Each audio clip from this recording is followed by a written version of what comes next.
Hey PokéDad fan club, it's me PokéDad, and today I've got another deck profile for you. Today we're looking at another Gengar deck. I've done just a few days ago did a video on Gengar EX along with Gengar, and this is the Gengar that just came out in Breakthrough. It's the Creep Show attack. If your opponent's active Pokemon has 3 or more damage counters, that Pokemon is knocked out. And one of the problems with this card is getting a lot of hype, but one of the problems with it is there is a lot of hard counters to it. So we have to find ways. We can't just rely on getting 3 damage counters and then hope that we can come Creep Show, because there's so many ways to heal. If you're playing a water deck, Rough Seas can heal it off. If you're playing I've seen Night Marchers use Mr. Mime, and especially since we want to try to use the Boom Burst attack from Noivern, which does 30 damage. Well, if they're playing Mr. Mime, then we only do 30 damage to the active. So there's a lot of hard counters. Giratina can counter this deck also because we're playing Double Dragon Energy. So it just makes it kind of difficult to use Gengar in a lot of situations, but I've been testing and testing and testing, and I found a formula that I feel is pretty good and gives us a nice balance of being able to use Creep Show for the matches that it'll work best with, and then also being able to take 2-hit KOs with other things. So with that being the case, let's get right into it. So we already talked about Gengar. Sinister Fog also can come in handy. Your opponent's active Pokemon is now poisoned, and you put 1 damage counter on each of your opponent's bench Pokemon. One thing to note about this is since you're placing a damage counter and you're not actually doing damage, Sinister Fog can hit through Mr. Mime and Mountain Ring. So it is possible that you can get a damage counter on all their Pokemon. The problem is by the time you use 3 Sinister Fogs to get damage counters on everybody, they've KO'd your Gengar, and we don't want that to happen. We want to find a swift way to get 3 damage counters on that Gengar, or on them, so we can start using Creep Show. And like I said, that's where Noivern comes in. So Noivern is the evolution of Noibat. Now, one thing about this though is Noibat is a colorless type, and then he turns into a dragon type.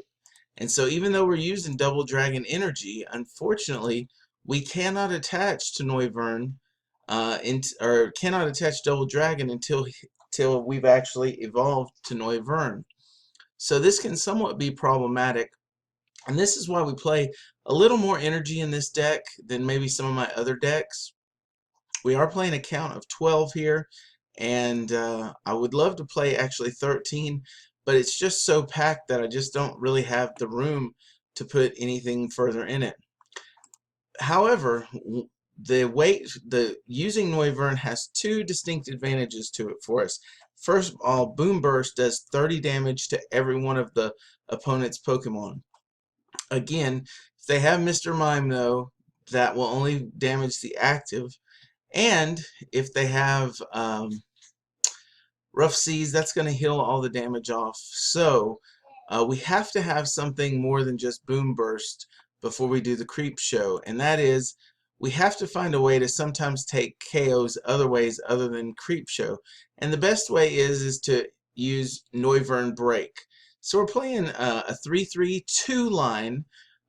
We don't necessarily want to use Synchro Woofer if we don't have to, but it's always available to us. So Synchro Woofer, for the same attack cost as Boom Burst, which in this case what we prefer is a Double Dragon and another energy, does 70 damage, but if we can get our hand equal to our opponent's hand, it will do an additional 80 damage, bringing us up to 170. So not too bad. I mean, that can help us. If we do a Boom Burst, we can evolve to the break next turn, and that puts us in KO range on the following turn if we've got 30 damage still on the active opponent. So Noivern Break comes in handy too. We also play, and this is what I was just playing, the Gengars and the Noiverns at first, and then I added the break cards, but I also added Deoxys. Now Deoxys does a couple things for us. Since we're playing the Synchro Woofer on Noivern, we want to be able to use that and hit for 150. So it makes a lot of sense that we play a high number of judges in this deck. So we're going to judge a lot of times for just 4 cards. However, and that will stall our opponent, that will slow our opponent down. Sometimes, the one thing I found out with judges, one judge isn't going to make a difference, but if you play 2, 3, 4 judges in a game, that makes a big difference to your opponent, because if he has something like an evolution that he's waiting to evolve, and then you judge that out of his hand, and he has to dig for it again, then it just can cause a lot of trouble. Or if he sky returns with a shaman and then you judge it out of his hand, it causes a lot of problems. So judge is a pretty good card. I was skeptical about it. I'm still not saying you should use it in every deck, but we did use it in the Gengar EX deck. We just played, I think, 2 of those in that deck. But in this deck, we're playing 3 because we want to take advantage of the Synchro Woofer. This is where Deoxys comes in, because we can close encounter, and if we have Dimension Valley in play, we can close encounter and draw 2 cards. And we can do this. This is one of the few attackers that can do this on the very first turn. So even if we start the game, we want to try to start with Deoxys, because close encounter can draw us 2 cards on the very first turn. And then after we judge, this deck does take a little bit of time to set up. So having Deoxys at the beginning of the game can help, because after we judge for 4, we can then close encounter our hand back up to 6 for the next turn. So Deoxys, very, very useful here for that reason. The other reason is for Overdrive Smash. Now, again, it doesn't seem like a whole lot, but Overdrive Smash does 30 damage. And with a Dimension Valley, we only have to have a Psychic Energy. So if we're going second, we get a Dimension Valley and add an energy to Deoxys, we can hit for 30. Now, if we use Overdrive Smash 2 turns in a row, though, each turn it adds 60 more damage to the 30. So we can then consistently be hitting 90 over and over again. 90, 90, 90, 90. Now, don't expect to get that attack off too much, but just know that you will get, there is times where that 90 can really come in handy, especially if you're coming against Lucario, who's weak to Psychic. Overdrive Smash, that second time, can really take a beating on Lucario EX and just take a knockout on him. So Overdrive Smash, but again, hits that magic number of 30, putting damage counters, so we have the option to grab more cards if we need it, begin to put damage on the active. And if Gengar's ready, we can retreat Deoxys for just 1 colorless, or 1 energy, move into Gengar, and then Creep Show and take the knockout. So Deoxys has dual use for us in this deck, and he actually is the one we want to start. That's why we're playing 3 copies of Deoxys. Now, I didn't mention this, but Gengar actually has a few little tricks in his pre-evolutions, so let's just talk about those real briefly. We don't use these a whole lot, but they are very useful. They can come in handy if we need them. First of all, Ghastly. If you get stuck with Ghastly on turn 1, you can still attach an energy to him, sleep poison here, flip a coin, and if heads, your opponent's active Pokemon is now asleep and poisoned. It does 2 things. It can potentially stall your opponent for a turn with sleep, but it also does the poison, which means that damage counters are going to begin to stack up. And just after my turn and then his turn and then my turn, he's already got 3. If he hasn't, gotten out of the poison, that's 3 damage counters, and that's enough for a Creep Show. The second thing is Haunter. Haunter actually has this ability called Gothic Fear. When you play this Pokemon from your hand to evolve one of your Pokemon, you may leave both active Pokemon confused. Really, really advantageous too, even if sometimes we do confuse Haunter. The reason why is because if they don't retreat and they do end up attacking through um, the confusion, and if they hit themselves, they're going to do 30 damage to themselves, which is exactly the amount of damage Gengar needs to take a knockout on the next turn. So if they're confused, I leave Haunter up. They attack through the confusion and they hit themselves, and then I evolve to Gengar the next turn. I've taken a knockout on that guy.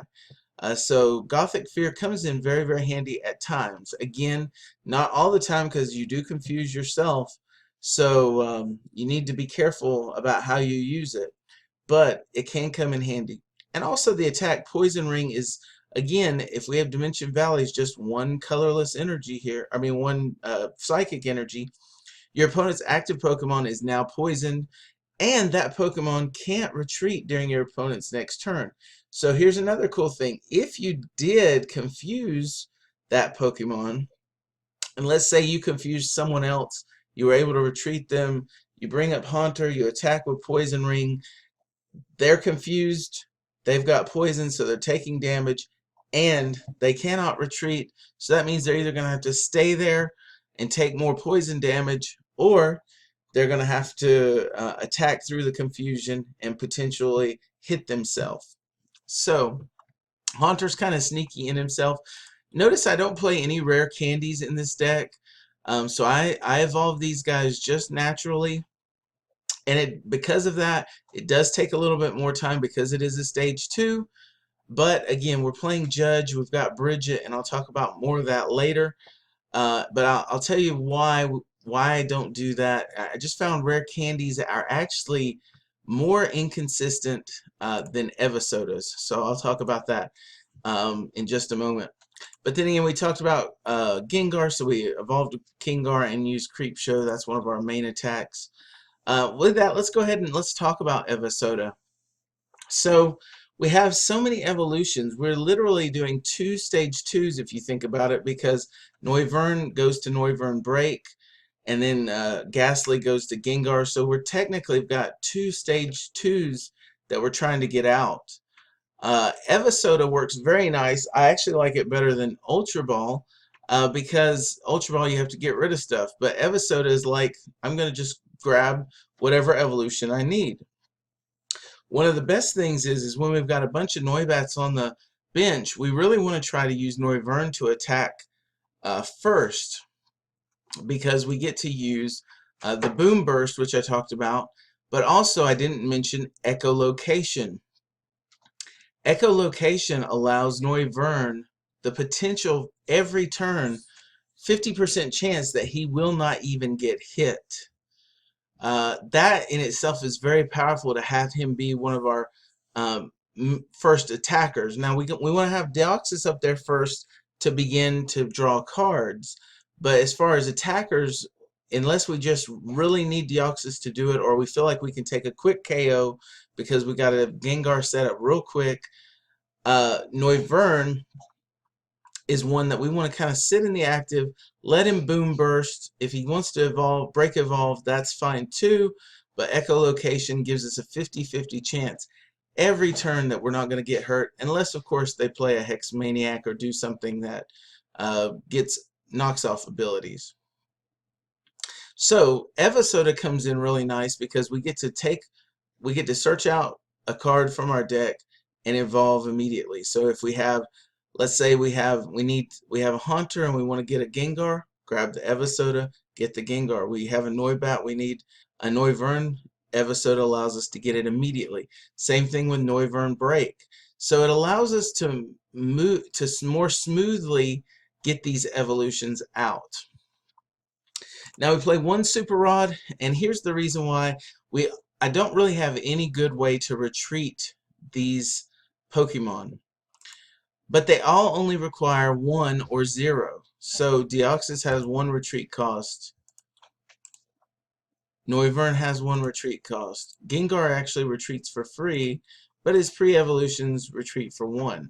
So there's a lot of times where we have to discard an energy um, to retreat.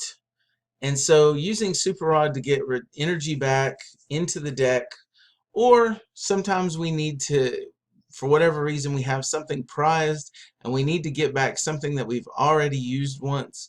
Like let's say we have, these 3 are both in play, but only 1 Gengar is in play and the other 2 are prized, and one of our Gengars has been knocked out. We can Super Rod the Gengar back in and maybe a couple energies and still have a chance to win the game. We do play 3 Ultra Balls, so we can grab Shaman if we need it to set up, and also to grab any of our numerous evolutions. If we have a Judge in hand, we can Ultra Ball down into just leaving the Judge in our hand, grab what we need, and then Judge and get 4 more cards, also putting our opponent back down to 4. So very useful there. Play 3 VS Seekers. I'd love to play 4 in this deck, but this deck is just crammed already as it is, especially with the Pokemon line. We're playing 21 Pokemon in this deck, so that leaves us very, very little room, and we also have to play a pretty high energy. 12 is more on the higher end, so that leaves us very, very little room for trainers. So we're playing 3 VS Seeker. We play 1 Battle Reporter. Now again, Noivern Break has that Synchro Woofer, so if we have the same number of cards in our hand as our opponent, then we can use that to get extra damage on our opponent. So Battle Reporter allows us to draw our hand up to whatever our opponent has. So if they have 7 cards in their hand, we have 4, then we can use the Synchro Woofer by using Battle Compressor, which will allow us to draw up until we have 7 cards in our hand also. We only play 1 of those though because it just doesn't come into play too often. We do play 2 Bridget. Now Bridget again was one of those cards that I thought wasn't all that great, and in EX decks it's not. I mean, if you're gonna play like a Mega deck, I feel like Hoopa is a lot better. But if you're gonna play these heavy stage 2 decks, or even just big stage 1 decks, Bridget is the way to go. I mean, to be able to search out your deck and find 3 basic Pokemon is just crazy. It's like 3 level balls all in one. So Bridget, if you're playing a Bronzong deck, you can grab 2 Bronzor and a Heatran or something like that. It's just really, really useful. And it's also somewhat flexible that if you are, splashing EXs in your deck, and you get Bridget late in the game, you can grab the 1 EX that you need. Maybe Aegislash if you're playing a Metal deck, or Eviltal EX if you're playing a Dark deck. So still can be very useful even in the end game, though I don't play, I just play the 2 because it does kind of, when we get to the end game, Bridget is not really the supporter we want to be drawing into. Talked about Judge already. We play 3 of these. Each player shuffles his or her hand into his or her deck and draws 4 cards. Combine that with Deoxys and we usually have 6 cards in our hand most of the time. We play 2 Lysander. That is just, again, needed in this deck. In every deck, Lysander wins games. We get 3 damage counters and they try to retreat them so we can't creep show them. We grab Lysander, bring them back up, and then creep show for the win. 4 Sycamores, just a standard card that we need to play in just about every deck. 4 Sycamores is pretty much standard. Discard your hand and draw 7. I really like Skyla. Playing a 1-of in this deck is really useful. You can grab the Evosoda, you can grab the Dimension Valley, you can grab the one thing that you really need this turn and make sure that you guarantee it. Even if you go Sycamore and draw 7 new cards, you're not guaranteed you're going to get those cards. So Skyla helps you grab that 1 trainer card that you just really, really need. We do play 4 Dimension Valley. it's just so it's really an energy acceleration for us to not have to put 2 on Gengar or 2 on Deoxys, or those are basically it. But to not have to put more than 1 energy on them is just really useful, because we're only playing 6 psychic energy. So we really need to have Dimension Valley in play. So we're playing the max on that. Now we play 4 double dragon energies. These are used to play on Noivern, obviously, so he can boom burst and then Noivern break for synchro woofer. However, one thing I should point out to you is it's okay to double stack double dragon energies on one Noivern. You're not going to play more than, I mean, if you get 2 Noiverns out, you're doing real good, because you're probably going to be focusing on getting Gengar out anyway. So, you know, if I play 2 double dragons on this Noivern and then play another one on Noivern on the second one, that still leaves me 1 more, and that frees up these energies for Gengar and the others.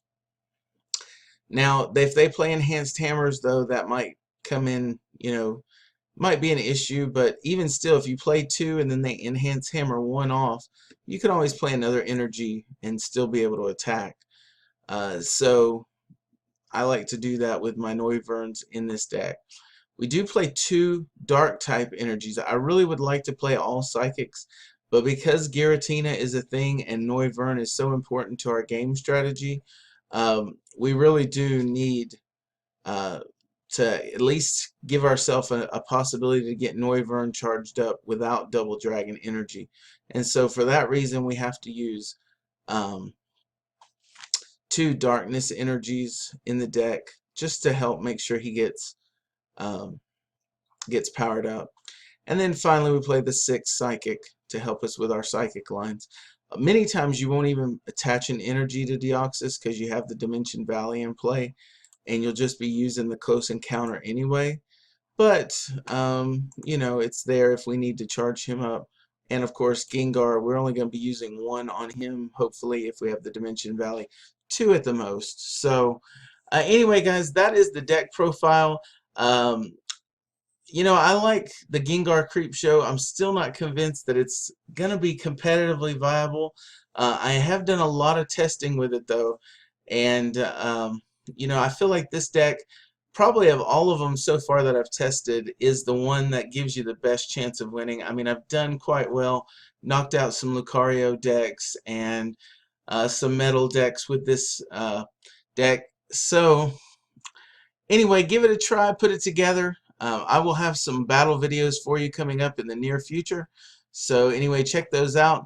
Please hit like. It's a great encouragement to us when you hit like and just let us know. So we're trying to hit 20 likes on this video. We'd greatly appreciate that. And then also comment below. Tell us what you think of the deck. And then don't forget to subscribe if you haven't already. Anyway, this is PokeDad signing off. We'll talk to you later. Bye.